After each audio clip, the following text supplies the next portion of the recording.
So, with gas prices hitting an average of $4.50 in Cook County, Illinois, or even hitting past $7 in Los Angeles, California, we are experiencing new highs that have not been seen since pretty much the Great Recession.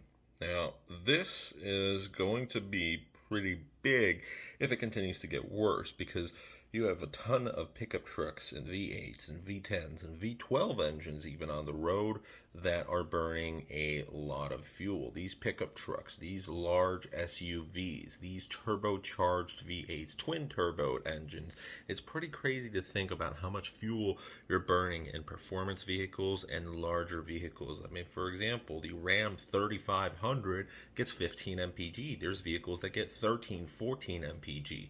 So you compare that to, let's say, a Toyota Prius, which could get 50 mpg, or even electric vehicles, it starts to make definitely a difference. And especially if you live in a high cost of living area such as Chicago, Washington, D.C., Washington, Seattle, California. There's so many places to choose from over there.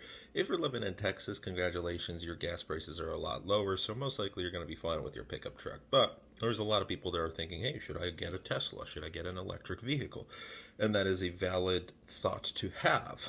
So Psaki has said, hey, you should start investing in electric vehicles because gas prices are going high. And she got slammed for that because a lot of people say they're expensive. Tesla for sure, 100%. It's expensive because prices of Teslas have gone up for both new and used, where used Teslas are staying above MSRP, and certain vehicles are selling $5, $10, even $15,000 over what a new vehicle costs. Because to get a new vehicle, you have to order them, and you might be waiting a couple months for them, maybe even more because of delays. So, with that said, a lot of people have started looking out of Teslas and maybe a Chevy Bolt or a Nissan Leaf, but they're still pretty expensive. However, the Tesla is the most popular option, and it's definitely not for the lower class, because when you're talking about a $50,000 vehicle, now you're talking about insurance costs as well. They go up quite a bit, and especially for younger drivers, it's just not an option. So we're going to be taking a look at Tesla prices. We're going to be taking a look at car insurance, and in my own situation, would it make sense for me to swap out my own current vehicle for, let's say, the same year Tesla, the cheapest Tesla I could find, that in these conditions I require one thing: all-wheel drive. That's it, all-wheel drive. And I know there's plenty of Teslas with all-wheel drive, so let's check it out. Obviously, the first choice is Tesla.com, where if we're looking at something a little bit more realistically priced, it's a rear-wheel drive. So the lowest priced long-range all-wheel drive, I don't care about the range, I mean I do, but let's say hypothetically for this situation I didn't, all-wheel drive, it already starts at $50,990, and always make sure that you're in purchase price, not potential savings. This is coming with the free paint because you're way overpaying for paint that's $1,000 or more. And let's get rid of that. So it's the normal wheels. Let's see the interior. Let's go back to black. Everything basic. We're going to ignore that, and we're going to get it approximately May 22. But a lot of people have discussed that with Tesla, usually their orders are delayed by a couple months. Well, we're looking at the cheapest Model 3 at $52,440 plus taxes, which for my area, it's actually lower taxes than Cook County. It's just 7%, while Cook County and Chicago would be 9.25. We're looking at $56,110.80. Quite a bit of money right there. And then you have to finance this. So most people at a couple percentage, we're looking at closer to $60,000. And that's for the cheapest vehicle from Tesla that's all-wheel drive. Now, if we look at the rear-wheel drive, yes, it's going to be a couple $1,000s less, but we're still above $50,000 with interest. That is not good, because the average person cannot afford this. So say goodbye to normal new Teslas, and definitely say goodbye to the S, X, or Y, and even the Cybertruck. We have to go for used Teslas. Okay, so let's take a look at all-wheel drive Teslas, the lowest priced. We have this one. If you look at these numbers, it's going to tell you the range, the power it essentially has. This one, it's higher, lower price, probably because of miles, but potentially could be something wrong with it. So let's purchase a vehicle that doesn't have anything wrong with it. Yep, it has 2 accidents. Well, I don't want a vehicle with accidents. That's going to be another requirement if we're looking at used vehicles. And we are also going to ignore lemon or manufacturer buyback history. Fleet vehicles I don't mind because they most likely were well taken care of by a corporation. Not always, but let's just take a look at this. The 70D 2015 no accidents for $38,000 used with 83,000, probably with test drives, 600, 700 miles on it. 240 mile range when the battery was brand new. So we're, let's just say, with a little bit of lead foot driving and a little bit of degeneration for the battery, probably closer to 200 miles. So all-wheel drive, 2-owner vehicle, that's fine. We don't really care about anything else. Now, it was priced higher, but they probably couldn't even drop it. They probably couldn't sell it for that high of a price because, hello, that's approaching a new vehicle price for 2015. Now, it is an S, so yes, but still very expensive. So altogether, this vehicle with taxes and everything, it's probably closer to 42, 43,000. And you never know if this dealer has a market adjustment rate or any addendums, which they probably do. Probably anything from $500 to $1,000. So now we're looking at an out-the-door price well into the 40-something thousand range.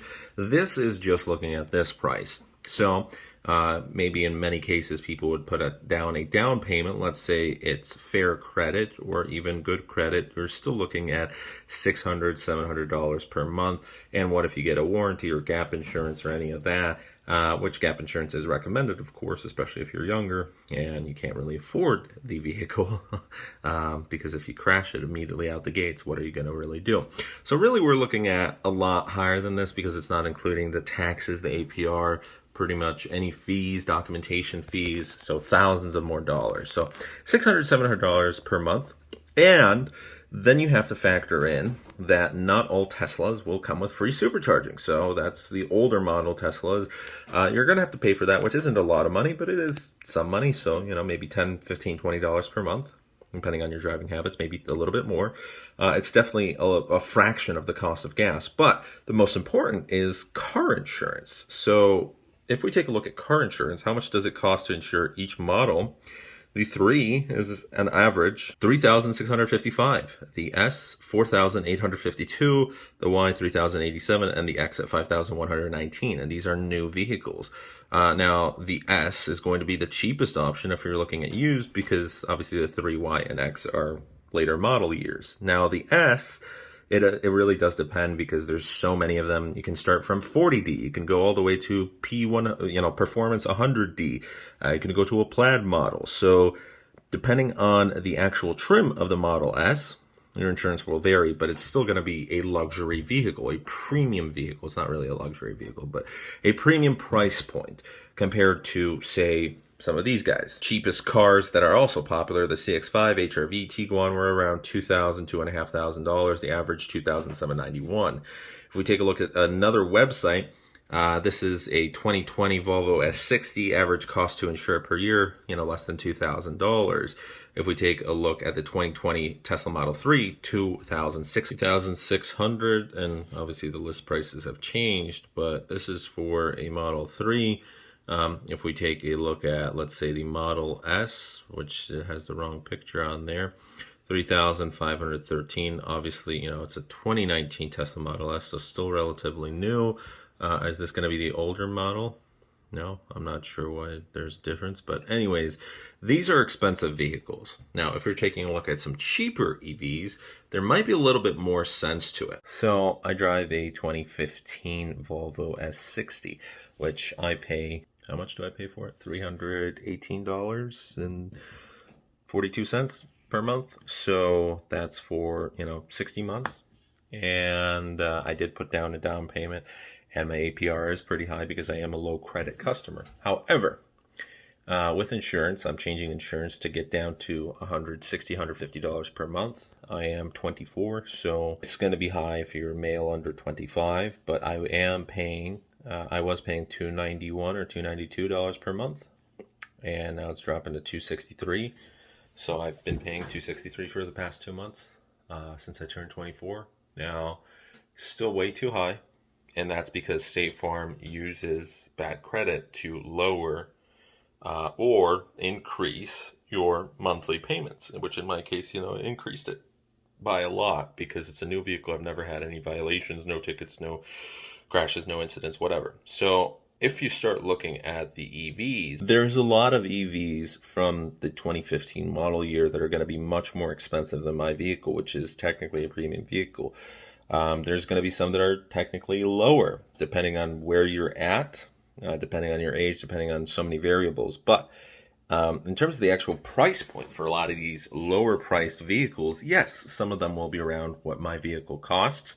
But there's one big disadvantage, and that's the Nissan Leafs and the lower priced vehicles from 2015. The batteries are degenerating, and the batteries cost $5,000 to replace in certain vehicles, $7,000 or $8,000, and that's a lot more than my vehicle, which is currently almost mechanically sound. It is a used vehicle, so the fan needs to be replaced. There's some wind noise, whatever. The vehicle's running. The Nissan Leaf, the Kia Soul, there's an electric version. There's an electric Mercedes B, an e-Golf.